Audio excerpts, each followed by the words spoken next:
All right, let's talk about the holidays because maybe you are thinking about bringing a pet home for the holidays. A lot of people do. And do you want to increase the size of your family? What do you think about adopting? And if you are thinking about it, well, that's why we brought in our next guest. She is Liz Korn, director of King's Harvest Pet Rescue, to talk about the need right now and maybe the criteria if you are thinking about adopting a pet. Yep, definitely.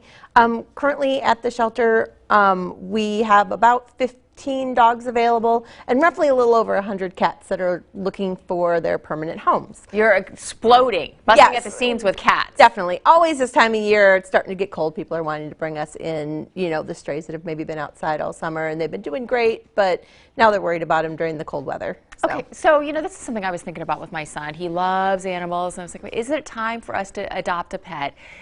What do you feel about everyone in the family? Should they agree upon it? Should you have the conversation? Or, like me, being a mommy, I want to surprise them. What are your thoughts on that? It's really best, like little kids, it's okay to surprise them.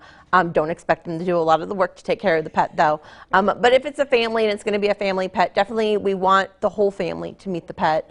There has been a couple instances in the past where maybe everybody didn't know in the family they were getting a pet and it didn't end well and the pet had to come back to us. But we want to make sure that everybody knows what to expect when they're especially when you're adopting an animal from the shelter. They've been passed around quite a bit. A lot of them have some trauma that may be associated with them, and they need that time to adjust into their new families because it's a lot different from being in the shelter and then being into a home with not only a bunch of rambunctious kids, but a different schedule than what they're used to. It's a lifetime commitment. It is, definitely. And the process to adopt, there is a process. There is. Ours is actually fairly easy. You can fill an application out at the shelter. We also have them online since with the pandemic we started doing them online so we can you don't have to come into the shelter right away. We do a background check and we do a vet reference, and we just want to make sure that you not only financially have the means to take care of your pet, but that you also, your pets in the past have gone to the vet and we're well taken care of. So tomorrow's a big day. It is. We are having our annual open house. It is annual, but we didn't do it last year because of the pandemic.